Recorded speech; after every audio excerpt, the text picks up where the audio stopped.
Welcome, welcome, welcome to Art with Viv. Now, this one is inspired by all the gladiolus that I have blooming in my garden. I have so many. I did not realize they were going to multiply so fast. I bought one bag of bulbs and 3 years later I have hundreds. So they are beautiful to me. And I thought I would just do something really simple for everyone. We're just going to do sort of blob flowers, if that's what you want to call them. Now, the first thing I did was I mixed up a little bit of a nice rosy color, and then I did some long ovals. That's for the top part. Those are the buds that haven't bloomed. The gladiolus, they bloom from the bottom up. They start on the bottom blossoms and they work their way up the stalk as they bloom, and they're kind of right beside of each other, maybe offset just a little bit. And so I'm just doing sort of blobs that have petal-like structures on the edges. So just sort of taking the tip of my brush and going around and around. I'm leaving a circle in the center, an open circle. That's going to be our center. I'm mixing in a little bit of yellow with my pink, and that gives it kind of a nice coral color, almost orangey. It's up to you what colors you want to make your gladiolus. Gladiolus come, I think, in every color except for maybe blue. I've never seen a blue one, but hey, I haven't lived my whole life yet. We just don't know. My hummingbirds are loving these gladiolus. They have just been so pretty. So I've worked my way down the stalk, and I'm just doing these blob flowers. I'm leaving that center open. I want to come all the way down. I'm doing this in my sketchbook, and this is just like a multi-media, mixed media sketchbook. It's not like a watercolor sketchbook. So I'm going all the way to the bottom. I'm having my gladiolus come straight out of the bottom of the paper. I'm not doing all the long stems and the long leaves. They have those long sword-like leaves. I'm not doing all that. I'm just wanting to focus on the actual flowers. And you see in every other gladiola, I'm just adding a little bit of that yellow. You can even add a little bit of orange. Take note that I'm also leaving a lot of white space in between each flower as well as in the centers. Now, while it's still wet, I took my brush, I got a little bit of a darker, almost magenta color, and I'm just going around that middle edge, going to the bottoms of the blooms, the buds that haven't opened, and I'm just adding that while it's wet, letting it sort of spread. Now, it's not soaking wet, so it's not going to spread all over the flower. It's pretty much going to stay in the center and really accent that center. And that's how gladiolus have those beautiful centers in them. This almost could be a hollyhock too, except for hollyhocks, their flowers are a little more spaced out and they're a lot rounder and bigger. So I'm just going to keep on doing that, just adding that while it's still wet. I'm working quickly and getting those centers in as I go down, just trying to get that in there. And now might be a good time to let you know that I do have a Patreon. It starts at $3 a month. You get coloring pages, you get downloadable art, all kinds of things. And I have different tiers for different budgets. My top tier is my Patreon, $14 a month, and you get actual physical products brought to you in the mail. So I really encourage you to go check out my Patreon and become a member. So next, I have mixed more of an orangey color. Of course, I'm doing those long ovals at the top. Those are the buds. And I'm just coming down that stalk. I have a little bit of a stalk drawn in with just a light pencil mark. And that's just so that I would know where to put my glads at, where I wanted to put them at. And I'm just working my way down, doing the same exact technique. I'm doing those sort of frilly blob flowers. They have their little petals on the outside, and it's gladiolus actually have 6 petals. I was looking at them the other day. They have 3 on the interior and 3 on the exterior, and they all overlap each other. So they kind of from a distance look like a blob. So this is just a very impressionistic way to get this done. I kind of like it. It's easy. Beginners can do it. You just do your little blob flowers, work your way down your imaginary stalk, or like I did, just draw one in really lightly with pencil so that you can kind of have a guide of how you want to put them. Those glads are usually side by side or either just a little offset, with one being a little bit higher, one being a little bit lower. Add in some different colors as you go down. Just add some of those, like a little bit more orange, a little bit more pink in some of them, and that gives them a nice gradation of colors throughout the blossom, that long stalk, that long blossom. You don't want to make them all one flat color. That's not realistic, and it's not really pleasing to the eye. Make sure you leave plenty of white space sort of between them. Now let the blossoms touch, but also leave some white space between them, and make sure you leave that white center open so we can come back and do more centers. Now again, while this is still wet, I'm getting a thicker, more concentrated paint. That just means it has less water in it, and I'm going around the edge of that center, that white center, so that it sort of darkens it up and it gives it a little bit more definition. And it sort of mimics how the gladiolus, they have some of them have a darker center, some have a lighter center, but I'm making mine have a darker center just because I want this to be easy. I don't want it to, stress you out. This is so relaxing, and I thought, this would be perfect for some of my beginners, and it is a relaxing thing for my more advanced people. It's just a nice, beautiful flower that is so easy to paint, as long as you're not trying to make it realistic. I mean, we're just doing impressionistic. I love Monet. Anybody that has been around for even a minute knows that Monet is my favorite artist. Monet, Van Gogh, all the impressionists. So this is sort of my style of watercolor impressionism. I'm just getting the impression of that gladiola and the color, and just focusing on the color and shape more than the details. And I'm just letting my eye kind of make out that it's a gladiola. That's how your brain works. You give it a little bit of information and it runs with it. Sometimes a little too much, it just gets all crazy sometimes. But in this case, we're just going to keep it simple. Keep it really simple. Now I'm going into that magenta that I have on my palette, and I'm just doing a little bit darker. Again, while each petal is wet, or while each blossom is wet, you can come back and add a little bit of darker paint in there and let that flow in. I didn't do that very much in this one. My next one that I try, I might do that. Just come back in with a darker shade of whatever color I'm working with and see how that looks.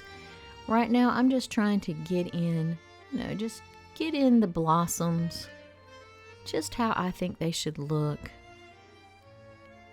And I love the way that they grow so tall and they kind of go every which direction in my garden. I have some of them staked, but stakes don't always help. Sometimes they just do what they want to do, and they're so big. And their stems are so thick and sturdy. They just lean and go to and fro. The bad part is when it rains, it does break them off. But when it does, I just cut them and bring them in the house and put them in a vase. And I have a beautiful arrangement of gladiolas in my house, or glads as a lot of people call them. So I'm just working my way down. I'm bumping right up against the other two gladiolas, the orange and the sort of coral color one. Now they are already dry, just to let you know that those two on the sides are dry, so the colors aren't bleeding in. That purple's not bleeding into the coral and the pinks of the other two. Coming back in just like I did with the other, I am adding in that darker center, and this time I'm doing it with the magenta, and it's really thick paint, not that much water, because I want it to stay in the center. I don't want it to spread.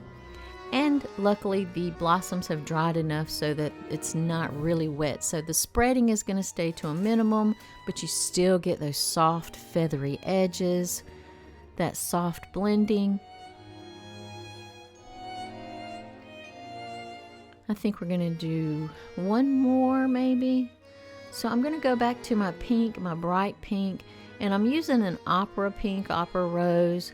Now if you use this, know that opera rose is a fugitive color, but you can use permanent rose instead. It's not quite as pink, but it's still a beautiful rose color. This is just in my sketchbook, so I'm not going to sell this or it's not an original piece of art that I would sell someone, because I do know that that pink will fade over time. So if you're doing artwork for someone, make sure that you don't use fugitive colors. And fugitive just means that it will fade over time, and not hold its vibrancy. And, you don't want to do that to people. You don't want them to pay money for something that's not going to last very long. What I could do with this is make prints of it, make cards out of it, print cards from it, things like that. But I would never sell this as an original, because it does have that opera rose, opera pink in there, which is not going to last. It's going to fade over time. Again, doing the same thing. This time I'm mixing a little of the orange and purple together to do my centers. Again, while it's still wet, just around those centers. I'm putting a little bit of dark at the bottom of each of those buds that haven't opened yet. So I'm liking this. I think it's really pretty. It's really simple, and it just makes me happy. I think I'm going to do just one more up here, and I'm going to do that with my darker purple magenta mix. And I've mixed in some magenta with that opera rose. But now you could do purple, you could do red ones, you could do any color glad you want. I don't know, today I was just in a purple and orangey mood. I got some Clemson colors going on. My daughter graduated, she got her undergraduate from Clemson, so I'm doing orange and purple today. I guess I got Clemson on the brain. So again, I didn't make that one as long. I've got it kind of tucked down behind that orange one. The orange one is in front. So it's just a few blossoms, just to let you know there's another one sort of peeking out behind there. And I'm taking that deep magenta and doing the centers again. Now I'm probably going to let this dry just a little bit. And once it's dried some, I've let it dry. I'm mixing up some greens, and I've just got some aqua blue green. I've got some of that perylene green and a little bit of green gold, and I'm just sort of mixing it together to make some different shades of green. I'm going to come down with the tip of my brush, and if I haven't mentioned it yet, I am using a size 8 silver black velvet brush, watercolor brush, round, pointed round. So I'm doing that little stalk in the center. I'm just kind of painting that in where you can see it peeking out between the flower blossoms. And I'm going to do that on each one. And then I'm just going to come in and I'm not going to do those long sword-like leaves. I don't want those in this. So I'm just going to do like a soft greenery behind there. And I'll show you what I mean in just a second. I don't want those sword leaves, those long leaves, to compete with my glads. I want my glads to be the focal point. I want that to be what is important. So I am just going to go ahead in there, and in between the glads, I'm just going to do some really watery green. And I'm not going all the way up to the glads. I'm leaving some white space in between. In some places I am touching some of the gladiola blossoms. I'm just playing it by ear and just using my artistic instinct how I want it to look. And up at the top, I'm going to have a little bit of greenery kind of poking out. But again, I don't want those long strappy leaves that are actually indicative of gladiolas. I don't want those to compete with my glads. So I'm just doing some soft greenery in the background. And I'm just sort of filling in some of those little spaces. I'm leaving some white. Again, we're doing impressionistic. We are not doing realistic. This is just meant to relax and just be beautiful.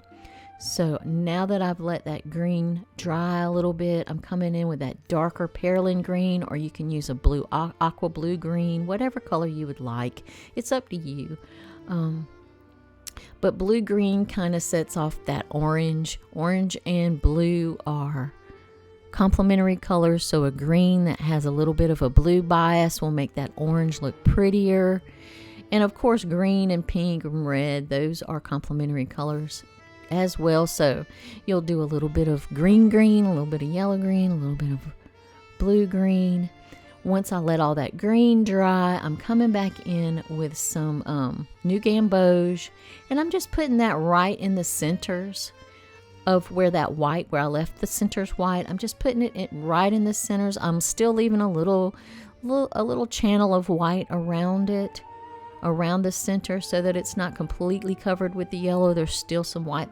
That white space gives your paper sparkle. That's what I'm going to say. It gives it a little bit of sparkle. So once you get those in there, let those dry. And then I'm just taking a black permanent liner pen, and I'm just doing little dots in the center, because gladiolus do have stamens that come out.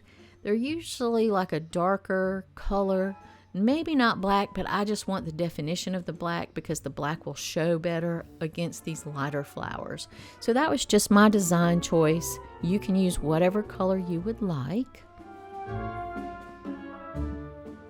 And I'm also drawing like some little lines and then doing little dots at the ends of those lines to make it look a little bit more like stamen. There's no law that says you have to do this. I just, again, wanted to have a little bit more definition in the center. You may not can pick it up on camera, but it looks really good in person. You could even use, if you don't have a black fine liner or you don't want to use that, you can use a watercolor marker that is a darker color, maybe like a burnt umber or a sienna color. That would be really pretty to make these stamens with. I just chose black. That's just what I did. But again, you do you. You do the one that feels right to you, that goes along with the style or the look that you want. Just trust your artistic instinct. You have it. Just trust it. That's the biggest thing. Some of us, we just cannot trust our instincts. And you really should. We were all born to create something. All of us, every single person. We are born to create. It is our drive. And I know some people do not believe in God, but I do. And I think that is how God made us, because He was a creator. And that is what makes us most like Him, is that we have that urge to create something. It doesn't have to be art. It could be buildings. It could be communities.